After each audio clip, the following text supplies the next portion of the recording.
என்னாகமத்தின் புத்தகத்தில் நீங்கள் எல்லாரும் அறிந்த அடிக்கடி வாசித்த வசனம் 24:1 கர்த்தருடைய பிள்ளைகளை இஸ்ரவேலை ஆசீர்வதிப்பது கர்த்தருக்கு பிரியம். கர்த்தருக்கு பீலையாம் கண்டபோது அப்படின்னு வாசிக்கிறோம். அப்போது இஸ்ரவேல் மக்களை ஆசீர்வதிப்பது தான் ஆண்டவராகிய தேவனுக்கு பிரியன்றதை இந்த வசனத்தின் மூலமாக கற்றுக்கொள்கிறோம். சரி, இப்போ நீங்களும் நானும் புதிய ஏற்பாட்டு விசுவாசிகள், ரெண்டாவது இந்திய மக்கள் அல்லது இலங்கை வாழ் மக்கள் அல்லது எந்தெந்த தேசத்தில் இருக்கிறீங்களோ அந்தந்த தேசத்தின் மக்கள். அப்போ இந்த வசனத்துக்கும் எனக்கும் பொருந்துமா அப்படின்னு கேட்டால், என்றைக்கு இயேசுவின் இரத்தத்தினால நம்ம கழுவப்படுறோமோ நம்ம ஒரு ஆவிக்குரிய இஸ்ரவேலராய் மாறுகிறோம் என்ற ஒரு சத்தியம் உங்களுக்கு தெரிஞ்சிருக்குன்னு நான் விசுவாசிக்கிறேன். உதாரணமாக நீங்கள் கர்த்தருடைய பிள்ளைகளை கலாத்தியர் 3:16 சரியா, கலாத்தியர் 3:29 இந்த மாதிரி வசனங்களெல்லாம் நீங்கள் வாசிக்கும்போது அந்த கிறிஸ்துவின் சந்ததிக்குள்ளே நம்ம இயேசுவின் இரத்தத்தினால் கழுவப்படும் போது அவரே நம்முடைய தகப்பனாய் மாறுகிறார். அவருடைய பிள்ளைகளாய், குமாரராய், குமாரத்திகளாய் மாறுகிறோம். அதை தான் 2 கொரிந்தியர் பைபிளில் அப்போஸ்தலனாகிய பவுல் எழுதும்போது கொரிந்தியரில் 6:18 பவுல் எழுதும்போது, அப்பொழுது நான் உங்களை ஏற்றுக்கொண்டு வாசிங்க, உங்களுக்கு பிதாவா இருப்பேன், நீங்கள் எனக்கு குமாரரும் குமாரத்திகளுமா இருப்பீர்கள் என்று கர்த்தர் சொல்லுகிறார். சர்வ வல்லமையுள்ள கர்த்தர் சொல்லுகிறார். பார்த்தீங்களா, பவுல் எழுதுறாரு. ஆண்டவரை ஏற்றுக்கொண்டுட்டா ஆண்டவர் நம்மத்தில் உலாவுவார். அவர் நம்முடைய ஆண்டவராய், நம்முடைய தகப்பனாய் இருப்பார். நாம் அவர் பிதாவாய் இருப்பார். நாம் குமாரரும் குமாரத்திகளுமாய் இருப்போம். அப்போது நல்ல விசுவாசிங்க பிரியமானவர்களே. அது கிறிஸ்தவ மார்க்கத்தை பொறுத்தவரையில் விசுவாசத்தினால்தான் நம்ம ராஜ்யங்களை ஜெயிக்க முடியும். விசுவாசத்தினால்தான் சோதனைகளை ஜெயிக்க முடியும். அப்போ இந்த விசுவாசம் தடுமாறும் போது என்ன செய்யணுன்றதான் என்னுடைய பாரம். அப்போ கர்த்தருடைய பிள்ளைகளை ரோமர் 14:1 படி விசுவாசத்தில் பலவீனர்களை நீங்கள் ரிஜெக்ட் பண்ணிடாதீங்க, சேர்த்து கொள்ளுங்க.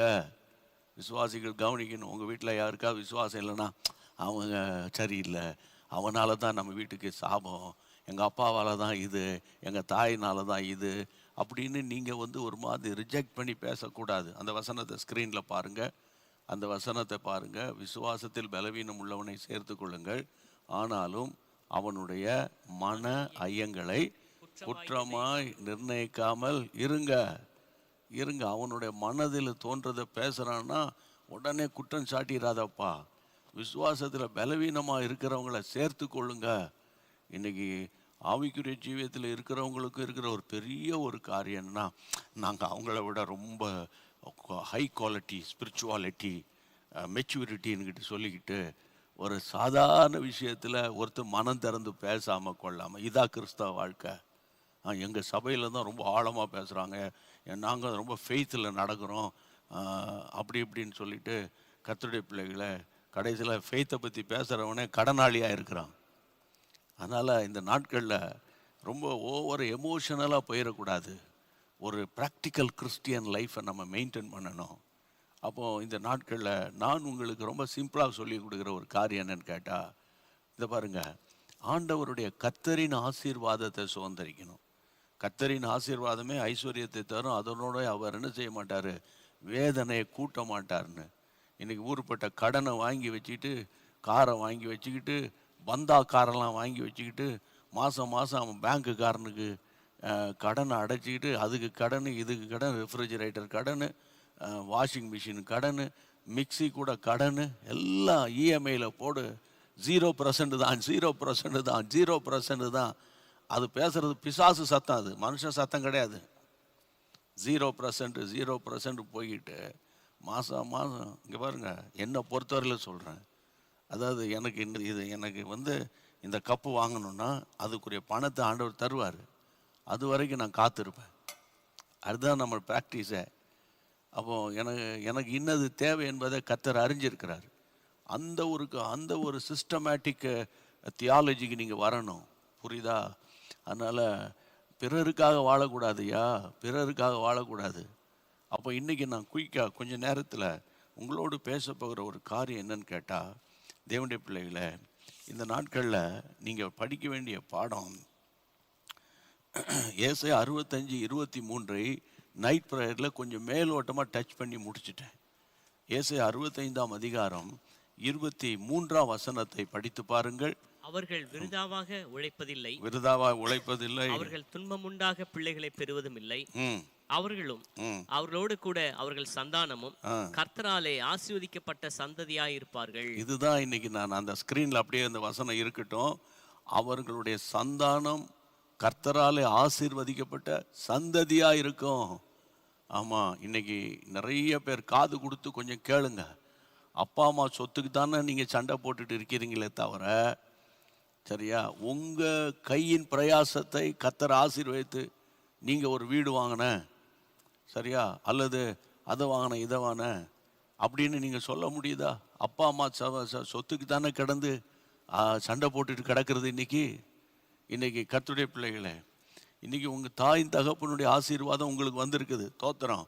ஆனால் உங்கள் பிள்ளைகளுக்கு உங்கள் ஆசீர்வாதம் வரணும். அப்போ அந்த சந்தானமும் சந்ததியும் கர்த்தரால் ஆசீர்வதிக்கப்படணும். அந்த வசனத்தின் பாருங்க, கர்த்தராலே ஆசீர்வதிக்கப்பட்ட சந்ததி. இதில் நான் ரொம்ப ஹைலைட்டாக சொல்கிறது ஆசீர்வாதத்தை சொல்ல, கர்த்தராலே. பிசாசு கூட இன்னைக்கு ஆசீர்வதிக்கும்.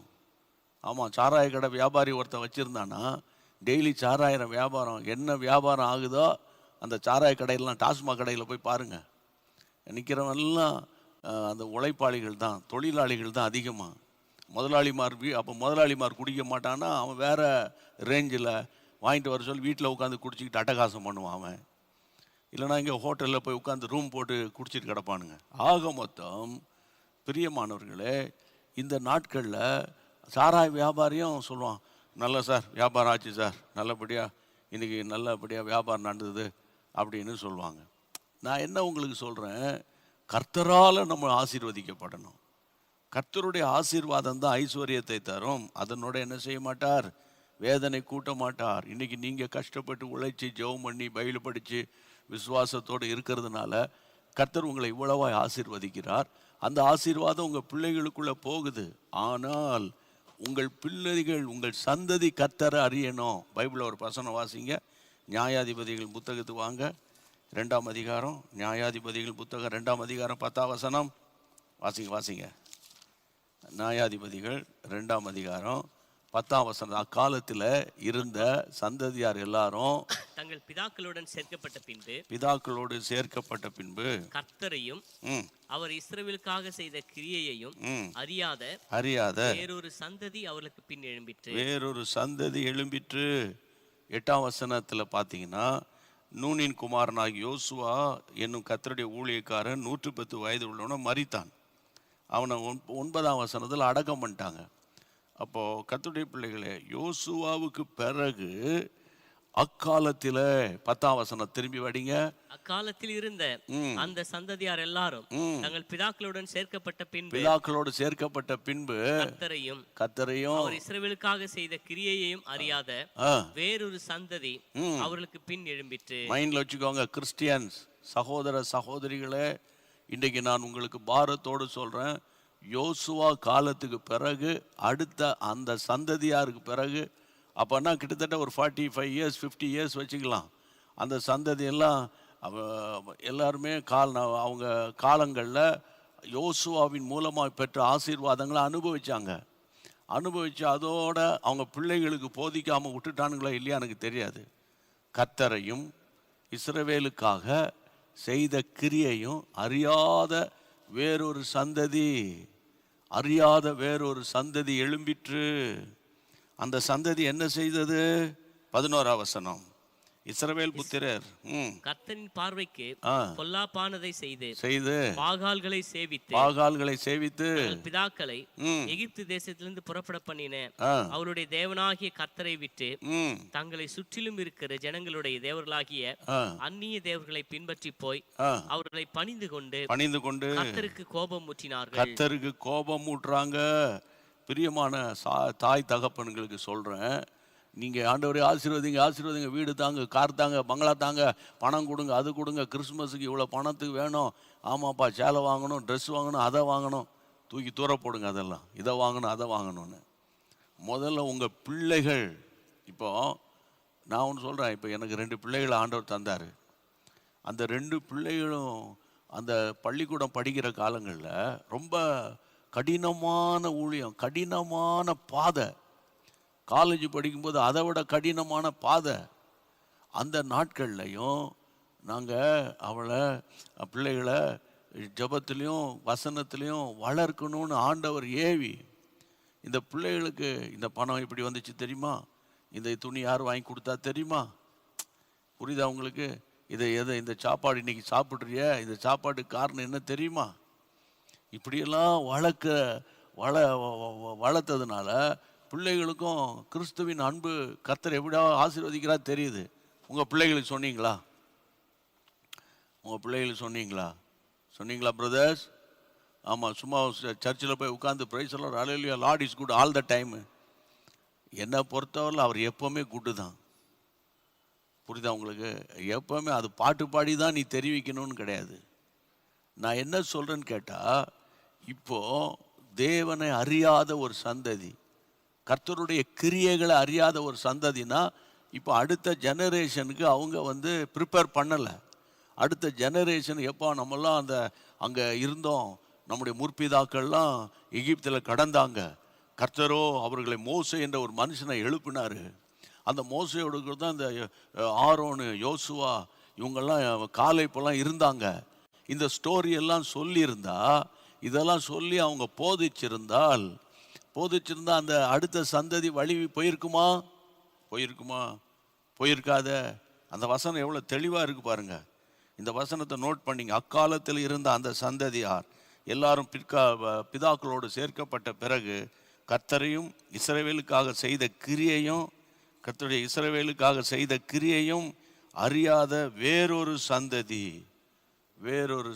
இதை படிக்கும்போது இன்னொரு வசனத்தையும் படித்தா நல்லா இருக்கும்.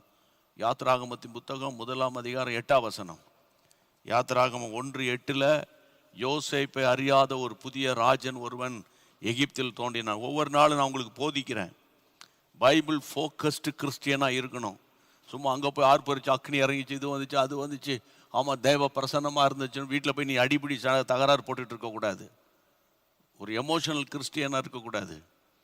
ஆமாம், அக்னி இருக்குது உண்மைதான், தேவ பிரசன்னம் இருக்குது உண்மைதான், ஆனால் சாட்சி தான் முக்கியம், உன் கேரக்டர் தான். வாலிபர்களுக்கு சொல்கிறேன், கேரக்டர் முக்கியம்.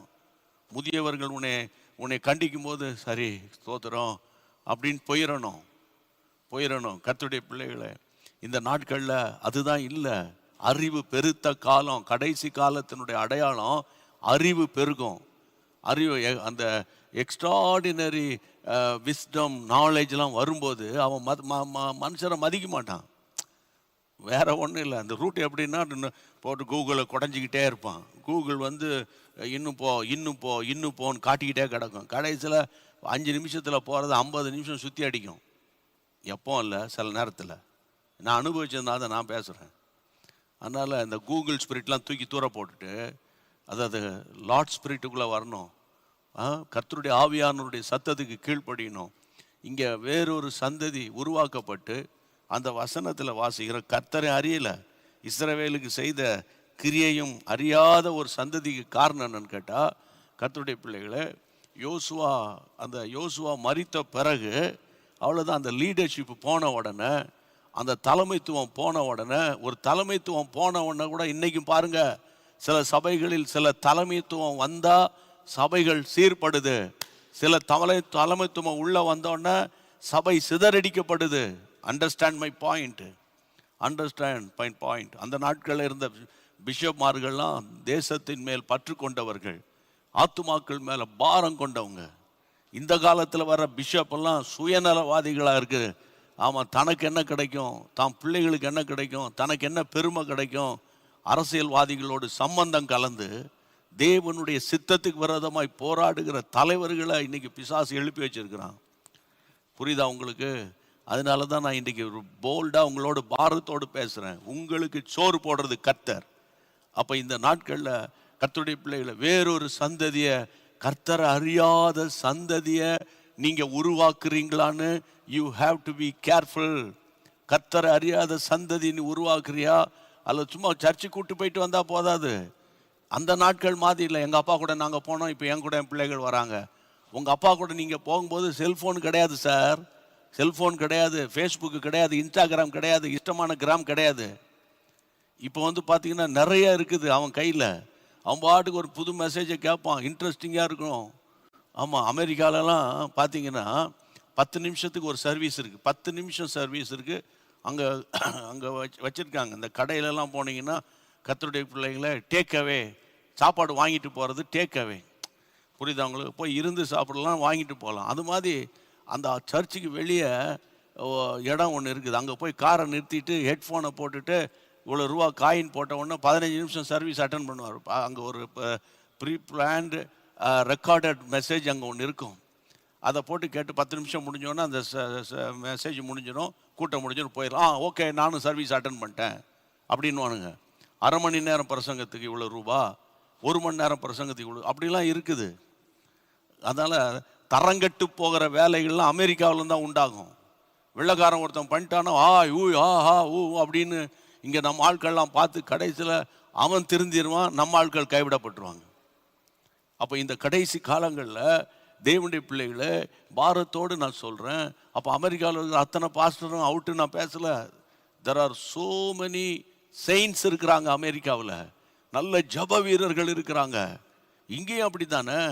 அப்போ அந்த நான் என்ன சொல்கிறேன், தேவனை அறியாத வேறொரு சந்ததி, அதை பற்றி தான் பேசிகிட்டு இருக்கேன். அவர்கள் கர்த்தரை அறியலை, கர்த்தருடைய கிரியைகளை அறியலை. அப்போ அதுக்கு காரணம் என்னென்னா அவங்களுடைய தாய் தகப்பன்மார்கள் அவங்களுக்கு அதை டீச் பண்ணலன்னு அர்த்தம். அப்போ அவங்க எங்கே போயிட்டாங்க? வசனத்தில் படிக்கிறோம் கர்த்தருடைய பிள்ளைகளே, அப்பொழுது இஸ்ரவேல் புத்திரர் கர்த்தரின் பார்வைக்கு பொல்லாப்பானதை செய்து அப்புறம் பாகால்களை சேவித்து 12ஆம் வசனம் 12ஆம் வசனம் தங்கள் பிதாக்களை எகிப்து தேசத்திலிருந்து புறப்பட பண்ணின கர்த்தருடைய பிள்ளைகளே 12ஆம் வசனத்தில் தேவனாகிய கர்த்தரை விட்டு தங்களை சுற்றிலும் இருக்கிற ஜனங்களுடைய தேவர்களாகிய அந்நிய தேவர்களை பின்பற்றி போய், அதுதான் தாங்க சுற்றி இருக்கிற ஆட்களெல்லாம் பார்த்து அவங்க கூட சேர்ந்து அந்த தெய்வங்களுக்கெல்லாம் அந்நிய தெய்வங்களுக்கு பின்பற்றி போய் அவர்களை கர்த்தரை கோபமூட்டினார்கள். கர்த்தரை கோபமூட்டுறாங்க. இந்த கிருபையின் காலத்தில் இருக்கிறதுனால இதெல்லாம் உடனே வெளிப்படாது. கிருபாசன தண்டை இன்னைக்கு திறந்து இருக்கிறதுனால கர்த்தர் அமைதியாக இருக்கிறாரு. அப்போ இன்றைக்கு நான் பாரத்தோடு சொல்கிறேன், பிரியமானவர்களே, நான் இவ்வளோ நேரம் பேசுனதுன்னா ஒரு 30 மினிட்ஸ் பேசி 25 மினிட்ஸ் பேசியிருக்கிறேன். உங்களுடைய சந்ததியை பற்றி பேசுகிறேன். அதாவது சந்ததி பற்றி பேசினால எனக்கு இந்த எசைக்கியா ஞாபகத்துக்கு வந்துடும். எசைக்கியா வந்து சொல்லுவார், எசைக்கியாவே அந்த வசனத்தை எடுங்க. நான் ஏற்கனவே உங்களுக்கு சொல்லி கொடுத்துருப்பேன். 2 ராஜாக்களின் புத்தகத்தில் நம்ம வாசிக்க வேண்டிய வசனம், கர்த்தருடைய பிள்ளைகளை அந்த வசனத்தை நான் எடுத்துக்கொள்கிறேன். 2 ராஜாக்களின் புத்தகம், பிரைஸ் காட், கர்த்தருக்கு ஸ்தோத்திரம். நீங்கள் வாசிக்க வேண்டிய வசனம் ராஜாக்களில் இந்த எசேக்கியாவை பற்றின வசனத்தை எடுத்துக்கொள்கிறேன். ஒரு நிமிஷம் வெயிட் பண்ணுங்கள். ஆமேன், ஆண்டவர் ஸ்தோத்திரம். இந்த வசனத்தை நீ கட்டாயம் வாசிக்கணும். 2 ராஜாக்களில் பாபிலோன் ராஜா இவர் சுகவீனமாக இருக்கிறார் கேள்விப்பட்டு வந்துடுவான். வந்து அவர் சுகம்லாம் விசாரிச்சுட்டு போகும்போது 20ஆம் அதிகாரம் கர்த்தருடைய பிள்ளைகளை 12ஆம் வசனம். ஏற்கனவே நான் 2 நாளைக்கு முன்னே இந்த வசனத்தை வாசித்தேன் நினைக்கிறேன். அக்காலத்தில் பலாதானின் குமாரனாகிய பெரோதாக் பலாதான் என்னும் பாபிலோன் ராஜா எசேக்கியா வியாதிப்பட்டிருக்கிறதை கேட்டு அவனுக்கு நிருபங்களையும் வெகுமானத்தையும் அனுப்பினான். எசேக்கியா அவர்களை அங்கீகரித்து உடனே வெகுமானத்தை அனுப்பின உடனே, நிருபங்களை அனுப்பின உடனே, அதான் கிஃப்டில் கேர்ஃபுல்லாக இருங்க சார், கிஃப்டில் கேர்ஃபுல்லாக இருங்க. டீசெண்டாக இங்கிலீஷில் கிஃப்ட்னு இருக்குது, தமிழில் 1ஆம் நம்பர் லஞ்சம், புரியுதா? பரிதானம். அப்போ அந்த கிஃப்ட் அனுப்பின உடனே அவர் எல்லாத்தையும் மறந்துட்டார். எந்த ராஜாப்பா, யார்ப்பா இவன், எங்கேருந்து வந்தான், திடீர்னு என் சுகவீனத்தை விசாரிக்கிறானே, ஒரு டிசைண்டிங் ஸ்பிரிட் வேலை செய்ய வேண்டாமா? அவன் வந்து டக்குன்னு வந்து அவங்கள ஏற்றுக்கொள்வான். உடனே ராஜா வருவான். பைபிளை நீங்கள் படிச்சிங்கன்னா 13ஆம் வசனத்தின் பின்பாகத்தை படிங்க, ரொம்ப டைம் இல்லை எனக்கு. அதாவது தன் அரண்மனையிலும் தன் ராஜ்யத்திலும் எங்கும் எசேக்கியா அவர்களுக்கு காண்பிக்காத பொருள் ஒன்றும் கிடையாது. எல்லாத்தையும் காமிச்சிட்டான். இதை பாரு, அதை பாரு, எங்க ராஜ்யத்துல என்ன இருக்கு பாரு, இதை பாரு. இது எப்படி சொல்லிட்டா, என் பையன் என்ன படிக்கிறான் தெரியுமா, அமெரிக்காவில் எந்த இடத்துல இருக்கான் தெரியுமா, எங்க இருந்தா என்னையா அவனுக்கு. அப்படி பெருமையா பிள்ளைகளை பத்தி பேசுறதும், குடும்பத்தை பத்தி பெருமையா குடும்பத்தை பத்தி பேசுறதும், சபையை பத்தி பெருமையா பேசுறதும், சில பிரசங்கிமார்கள் தங்கள் பிரசங்கத்தை பத்தியே பெருமையா பேசுறதும். நான் இன்னைக்கு ஒன்று சொல்றேன் கேளுங்க. எசேக்கியா அந்த கர்த்தருடைய பிள்ளைகளை பாபிலோன் ராஜாவை அடையாளம் கண்டுபிடிக்க தவறிட்டான். அந்த ஸ்பிரிட்டை அவன் சென்ஸ் பண்ணல. அதனால எல்லாத்தையும் அவன் திறந்து காண்பிச்சிட்டான். பாருங்க எந்த அளவுக்கு அந்த ஆவி அவனை தாக்கி இருக்கு. இதே எசேக்கியாவின் ஜெபம் கேட்கப்பட்டதுன்னு கொஞ்சம் முன்னால வசனங்களில் பார்த்தீங்கன்னா, அவன் புலம்பி அழுவான். கர்த்தர் அவனுடைய ஜெபத்தை கேட்டு அவனுக்கு 15 வருஷத்தை கூட்டி கொடுப்பார். அப்போ ஜெபத்தை கேட்கிற தேவன், ஜெபத்துக்கு பதில் கொடுக்கிற தேவன் இவனோடு தான் இருக்கிறாரு. ஆனா அந்த உலக ஆவி, அதனால தான் நான் சொல்றேன், கர்த்தருடைய பிள்ளைகள் நம்ம சாதாரணமான மனுஷர்கள். நம்ம ஒரு பக்கம் கர்த்தருடைய கரத்துல இருந்தாலும் கூட மறுபக்கம் சாத்தான் நமக்குள்ள நுழைவதற்கு வழி தேடுவான். இவன் உள்ள வந்தோடனே அவன் எல்லாத்தையும் காமிச்சிட்டானா, உடனே கர்த்தர் அங்க கர்த்தருடைய தீர்க்கதரிசி அனுப்புவார். வாசிங்க கீழே வசனம் சொல்கிறது, கர்த்தருடைய பிள்ளைகளே, அப்பொழுது ஏசாயா தீர்க்கதரிசி அப்பொழுது வாசிங்க சீக்கிரம். ஏசாயாவை நோக்கி, நீ சொன்ன கர்த்தருடைய வார்த்தை நல்லதுதான் என்று சொல்லி, என் நாட்களிலாவது சமாதானமும் உண்மையும் இருக்குமே என்றான். நல்லா கவனிக்கணும் கர்த்தருடைய பிள்ளைகளே. 14ஆம் வசனத்துல ஏசாயா தீர்க்கதரிசி எசேக்கியா ராஜாவிடத்துல வந்து, அந்த மனுஷர் என்ன சொன்னாங்க, எங்கேருந்து வந்தாங்க, உம்மிடத்தில் வந்தான்னு கேட்குறான். எசேக்கியா சொல்கிறான், பாபிலோன் என்னும் தூர தேசத்திலிருந்து வந்தார்கள். பாபிலோனை பற்றிய வெளிப்பாடு யாருக்கு தெரியல, எசேக்கியாவுக்கு தெரியலன்றத இந்த வசனத்தின் மூலம் நான் படித்து கொள்ளுகிறேன், அறிந்து கொள்கிறேன். பாபிலோன்லேருந்து வருதா கிஃப்ட்டு, அல்லது இஸ்ரவேல்லேருந்து உனக்கு கிஃப்ட் வருதா அப்படின்னா என்ன அர்த்தம்? தேவ ஜனங்கள் மூலமாக நீ ஆசீர்வதிக்கப்படுகிறாயா, சத்துரு உன்னை அதை காட்டி உன்னை கவர்ச்சி பண்ணுறானான்னு அர்த்தம். அண்டர்ஸ்டாண்ட்? சத்துரு உன்னை அதை காட்டி பணத்தை கொடுத்து உன்னை டேக் ஓவர் பண்ணுறானா அப்படின்னு தான் பார்க்கணும். கர்த்தருடைய பிள்ளைகளை, இதை சொல்லும்போது ஒரு பாயிண்ட் எனக்கு ஞாபகத்துக்கு வருது. டைம் 8 மணி ஆயிடுச்சு. இன்றைக்கி 8 மணிக்கு முடிக்கிறேன், 8:05 முடிக்கிறேன். ஒரு கன்வென்ஷன் ஒரு ஊரில் நடக்குது. கன்வென்ஷனுக்கு வேண்டிய, நான் சொல்கிறேன்லாம் இப்போ உள்ள ஸ்டோரி கிடையாது, 30 இயர்ஸ்க்கு முன்னால் உள்ள ஸ்டோரிஸு. அந்த நாட்கள்லாம், இந்த காலங்கள்லாம் இவ்வளோ ரூபா தேவை, கொடுக்குறவன் கையை உயர்த்து 1000 ரூபா கொடுக்குறவன் கையை உயர்த்து 50,000 கொடுக்குறவன் கையை உயர்த்து கேஸ் கிடையாது. அப்போல்லாம் கன்வென்ஷனுக்காக ஸ்தோத்திரம்னு சொல்லுவோம், அவ்வளோதான். ஆண்டவர் தேவையெல்லாம் சந்திப்பார். புரியுதா உங்களுக்கு? அப்போது ஒரு கன்வென்ஷன் நடக்கும்போது ஒரு லாரி நிறைய பழங்கள் வந்து இறங்கி இருக்குது. அப்போ அந்த சீனியர் பாஸ்டர் கேட்குறாரு, என்னப்பா இவ்வளோ பழங்கள் வந்திருக்கு, என்ன மாதிரி, எப்படி இதுன்னு. திடீர்னு அங்கே சொல்கிறாங்க, ஒரு லாரி வந்துச்சு ஐயா, வந்து இறக்கிட்டு போயிட்டாங்க. யார் என்ன இது? அவர் சொல்கிறாங்க, இந்த குறிப்பிட்ட நபர் இந்த லாரியில் பழத்தை ஏற்றி அனுப்பினார். உடனே பாஸ்டர் சொன்ன, அவ்வளோ பழத்தை திரும்ப லாரியில் ஏற்றி அனுப்பு அவங்ககிட்ட. ஏன் அப்படி சொல்கிறீங்க ஐயா? இல்லை, அந்த ஆளை பற்றி எனக்கு தெரியும், அவன் குணப்படாத ஒரு மனுஷன். அவனுடைய ஆத்துமா தான் ரொம்ப முக்கியம். அவன் ஆத்துமா தான் எனக்கு முக்கியம் தவிர அவன் பணம் எனக்கு முக்கியம் கிடையாது. இப்படிப்பட்ட லீடர்ஸ் இந்த நாட்கள்லையும் இருக்கிறாங்க. ஒரு சில இடத்துல இருக்கிறாங்க. இது ஏன் இந்த நேரத்தில் சொல்ல வரேன்னா, இது யார் கொடுத்தா, இந்த பணம் எதற்காக கொடுத்தா, எதற்காக செலவழிக்கணுங்கிற ஒரு அண்டர்ஸ்டாண்டிங்கே எங்களை மாதிரி ஊழியக்காரனுக்கு இருக்கணும். ஆமாம் கர்த்தருடைய பிள்ளைகளை. அப்போ இந்த நாட்களில், இந்த காலங்களில் நீங்கள் நல்லா கவனிக்கணும் கர்த்தருடைய பிள்ளைகளை. உடனே லாரியில் ஏற்றி அனுப்பிவிட்டாங்க. இப்போ இங்கே கிஃப்ட் யார் வந்தால் எதுக்கு வந்தது அப்படின்னு எசேக்கியா கொஞ்சம் டிசைன் பண்ணியிருக்கணும். அவன் வந்து ஆவியை பகுத்தறிஞ்சிருக்கணும். உடனே அங்கே வசனத்தில் வாசிக்கிற ஏசாயா சொல்லுவார், கர்த்தருடைய பிள்ளைகளை, அவன் சொல்லுவான். 15ஆம் வசனத்தை படிங்களேன். அவன் உம்முடைய வீட்டில் என்னத்தை பார்த்தார்கள் என்று கேட்டான். அதற்கு எசேக்கியா, என் வீட்டில் உள்ள எல்லாவற்றையும் பார்த்தாங்க, என் பொக்கிஷங்களில் எல்லாம் நான் அவர்களுக்கு காண்பியாத பொருள் ஒன்றுமில்லை என்றான்.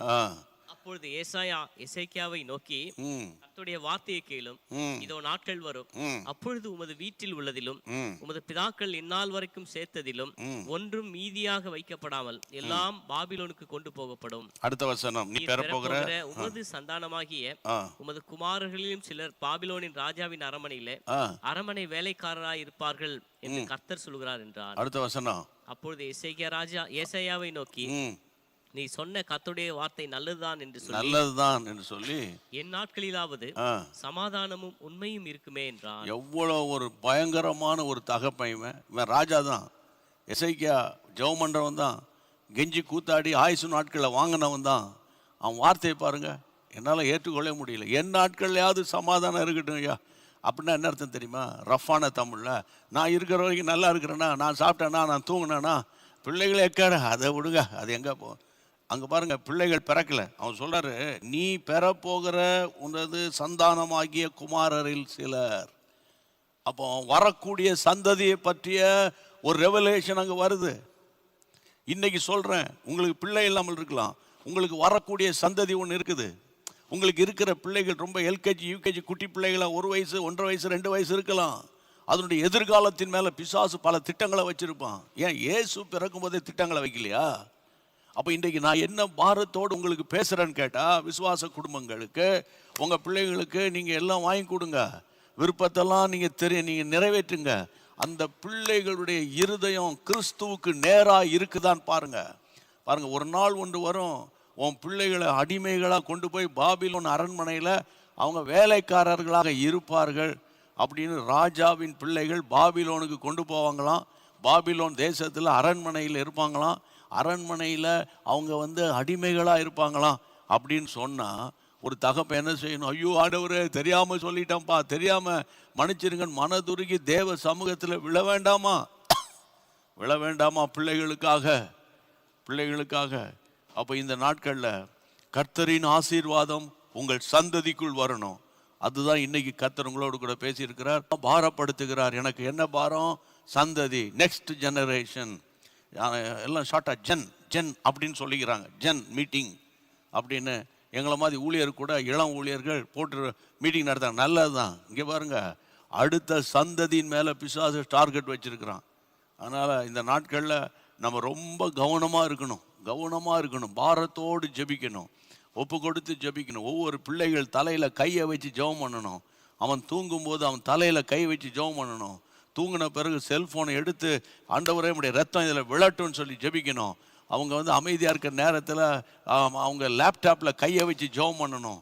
இல்லையா, கதவை பூட்டிக்கிடுவாயா அப்படின்னா கதவில் கையை வச்சு ஜெபம் பண்ணணும், அழுது ஜெபிக்கணும். கர்த்தருடைய கரம் அந்த பிள்ளைகளை தேவன் பக்கமாய் திருப்போம்.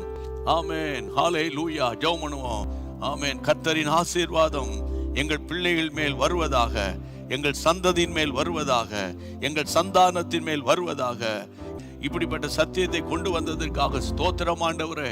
ஹல்லேலூயா. ஸ்தோத்திரம் பண்ணுங்க, ஸ்தோத்திரம் பண்ணுங்க, ஸ்தோத்திரம் பண்ணுங்க, ஸ்தோத்திரம் பண்ணுங்க, ஸ்தோத்திரம். ஐயோ, என் பிள்ளைக்கு அவன் கீழ்ப்படியாம இருக்கிறானே, என் பிள்ளை திருந்தாம இருக்கிறானே, எப்போ பார்த்தாலும் செல்போன்ல ரம்மி, அந்த ஜங்கிலி ரம்மி என்னமோ சொல்றான், அந்த மாதிரி விளையாடுறானே.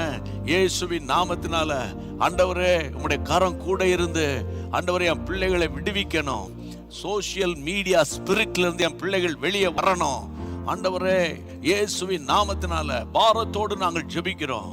இயேசுவின் நாம சோசியல் மீடியா அடிக்ஷன் அப்படி சொல்லி ஜெபம் பண்ணுங்க. சோசியல் மீடியா அடிக்ஷன்ல இருந்து என் பிள்ளைகள் வெளியே வரணும், என் சந்ததி வெளியே வரணும், என் பேர பிள்ளைகள் வெளியே வரணும். கர்த்தருடைய நாமத்தினாலே நாங்கள் ஜெபிக்கிறோம். இந்த ஜெபத்தை கேட்டு கர்த்தர் பாதுகாத்து எங்கள் பிள்ளைகளை கர்த்தர் சந்ததியாக ஆசீர்வதிக்க போகிற தயவுக்காக ஸ்தோத்திரம். யோசேப்பை அறியாத ஒரு ராஜா வந்தபோது இஸ்ரவேல் ஜனங்களை ரொம்ப ஒடுக்கினான் ஆண்டவரே. அந்த மாதிரி யோசேப்பை அறியாத ஆண்டவரே, யோசேப்பு தேவ பயபக்தி உள்ளவன். ஆமாப்பா, தேவ பக்தி உள்ளவர்களை தான் கர்த்தர் தமக்காக தெரிந்து கொள்ளுகிறீரப்பா. இந்த நாட்கள்ல ஆண்டவர் சத்தியத்தை விட்டு விலகி போன பிள்ளைகளை திரும்ப சபைக்குள்ளே கொண்டு வாரும். இயேசுவின் நாமத்தில் கொண்டு வாரும். உம்முடைய ராஜ்யம் கட்டப்படட்டும். கர்த்தாவே உதவி செய்யும். நன்றி சொல்றோம். கிருபை மட்டும் தாங்கட்டும், தொடர்ந்து நடத்தும். பெரிய காரியங்களை கர்த்தர் செய்து நாமத்தை மகிமைப்படுத்தும் இயேசுவின் நாமத்தில். ஆமென். நடக்கிற நம்முடைய ஊழியத்தில் கர்த்தருடைய கிருபை தாங்கணும். நம்முடைய மீடியா டீம், டெய்லி சொல்லுவேன்ல, worship team, media team, prayer team, இந்த 3 டீமினுடைய பிள்ளைகளுக்காக, பாதுகாப்புக்காக, நல்ல உற்சாகமான இருதயத்துக்காக நீ நல்ல ஜெபம் பண்ணுங்க. எனக்காக நீங்கள் அதிகமாக ஜெபம் பண்ணுங்க. ஆண்டவர் நடத்துவார். கர்த்தரால் கூடாதது ஒன்றுமில்லை. சரியா? எல்லாரும் நான் என் ஆத்துமாவை சொல்லிட்டு பிறகு ஒரு பாட்டு பாடுவோம். அந்த பாட்டு முடிஞ்ச பிறகு நீங்கள் ஆஃப் பண்ணணும். ஆமென். எல்லாரும் சேர்ந்து சொல்லிடுவோமா? என் ஆத்துமாவே கர்த்தரை ஸ்தோத்திரி, என் முழுவலுமே அவருடைய பரிசுத்த நாமத்தை ஸ்தோத்திரி, என் ஆத்துமாவே கர்த்தரை ஸ்தோத்திரி, கர்த்தர் செய்த சகல உபகாரங்களை மறவாதே. ஆமென், ஆமென். பிரைஸ் காட், ஹalleluya. பாடுவோம். கர்த்தரின் ஆசீர்வாதம் என் மேலே, சாபம் எனக்கில்லையே. கர்த்தரின் ஆசீர்வாதம் என் மேலே, சாபம் எனக்கில்லையே. ஐஸ்வர்யத்தை கொண்டு வருமே கர்த்தரின் ஆசீர்வாதமே. ஐஸ்வர்யத்தை கொண்டு வருமே கர்த்தரின் ஆசீர்வாதமே.